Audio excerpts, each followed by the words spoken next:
Shalom, selamat pagi. Kembali lagi bersama saya dalam renungan pagi hari ini. Sebelum mulai renungan, mari kita berdoa dulu. Tuhan, terima kasih Bapa atas penyertaan-Mu dari malam sampai pagi hari ini. Kami bisa bangun dengan keadaan yang sehat. Terima kasih Bapa, Engkau sungguh baik, teramat baik dalam hidup kami. Sebentar lagi kami akan mendengarkan renungan Tuhan. Berikan kami hikmat agar kami bisa menerima firman-Mu dengan baik Tuhan, dan kami bisa aplikasikan dalam kehidupan kami sehari-hari. Pimpinlah kami Tuhan, berikanlah Roh Kudus-Mu Tuhan, biar mencetai kami semuanya. Terima kasih, dalam nama Tuhan Yesus kami berdoa dan mengucap syukur. Haleluya, amin. Baik saudara, hari ini saya akan membawakan renungan singkat berjudul pengorbanan atau sacrifice. Dalam perumpamaan gandum dan lalang yang banyak diajarkan oleh Bapak Gembala, salah satunya mengenai benih yang harus bertumbuh, bibit yang baik, iman yang berdasarkan firman. Nah, dalam renungan pagi ini saya ingin menyampaikan tentang pengorbanan, yang dimana namanya berkorban itu harus ada yang dikorbankan atau ada rasa sakit. Seperti yang Bapak Gembala pernah bilang, dalam pelayanan harus ada rasa sakit yang harus dibayar, yang harus kita rasakan, tidak hanya jasmani kita, tetapi pengorbanan yang dimaksudkan adalah kita merelakan kesenangan kita, kesenangan duniawi kita yang harus dikorbankan. Tidak dipungkiri kita masih hidup dalam dunia ini, banyak keinginan yang kita mau. Banyak yang bilang roh itu penurut, daging itu lemah. Tapi bukan berarti karena itu kita menuruti keinginan daging. Pengorbanan di sini adalah mengorbankan hobi kita, kesenangan kita untuk Tuhan.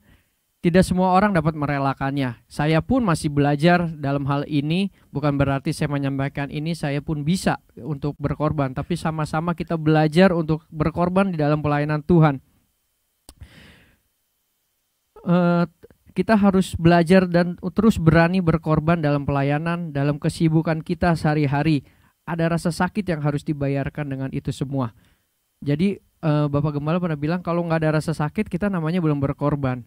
Sama mungkin ketika kita memberi, kalau kita memberi dengan adanya kemampuan kita nggak ada rasa sakit. Tapi ketika kita memberi saat kita tidak mampu, itulah namanya berkorban.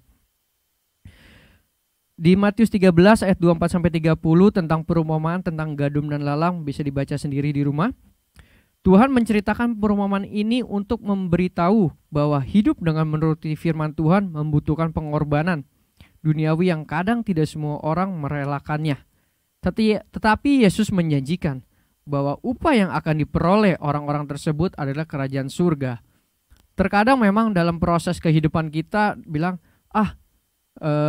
nggak bisa nih ke gereja, atau wah nggak bisa nih pelayanan, ada ini. Ya itu tergantung dari diri kita masing-masing. Saya pun masih belajar gitu. Ketika kita dikasih tanggung jawab, kembali lagi kepada diri kita. Apakah kita yang tujuan utama kita kemana dulu? Mau ke Tuhan atau kemana? Nah itu yang menjadi prioritas kita, dan itu akan kembali lagi ke diri kita sendiri tentang pengorbanan tersebut. Kita sering diperhadapkan, ya kan, banyak banget dipilih gereja atau jalan-jalan atau liburan atau pekerjaan. Nah ini menjadi dilematis. Saya pun pernah mengalami di saat dimana di hari Minggu itu harus ke gereja, tetapi dimana di situ ada pekerjaan. Yang dimana saya sedang belajar juga untuk tidak bisa, kalau bisa untuk menolak pekerjaan di hari Minggu. Tapi ya itu kembali lagi prioritas yang utamanya itu. Jadi dimana di dalam diri kita tujuan kita untuk pengorbanan itu terhadap pelayanan kita sama Tuhan bagaimana. Nah, sebagai penutup, semoga renungan ini bisa menambah pertumbuhan iman saudara sekalian, agar sesuatu yang kita jalani dalam hidup kita tentang pengorbanan ini semakin bisa menumbuhkan iman kita, biar kita bertumbuh ke atas, bukan kita stuck aja gitu. Itu aja. Tuhan Yesus memberkati. Sebelumnya mari kita tutup dengan doa. Tuhan, terima kasih Tuhan atas renungan hari ini, banyak mengajarkan tentang berkorban ya Bapa, tentang berkorban untuk pelayanan Engkau Tuhan. Berikan kami hikmat, berikan kami hati agar kami bisa tulus 100% untuk melayani Engkau ya Bapa. Berikan kami hikmat-Mu Tuhan, penyertaan-Mu sampai biar kami melakukan sesuai dengan kehendak-Mu Tuhan. Terima kasih Bapa. Sebentar lagi kami akan melakukan kegiatan kami. Kau berkati pekerjaan kami, kesehatan kami, keluarga-keluarga kami Tuhan. Kami serahkan hari ini hanya dalam nama Tuhan. Kami berdoa dan mengucap syukur. Haleluya. Amin. Terima kasih. Tuhan Yesus memberkati.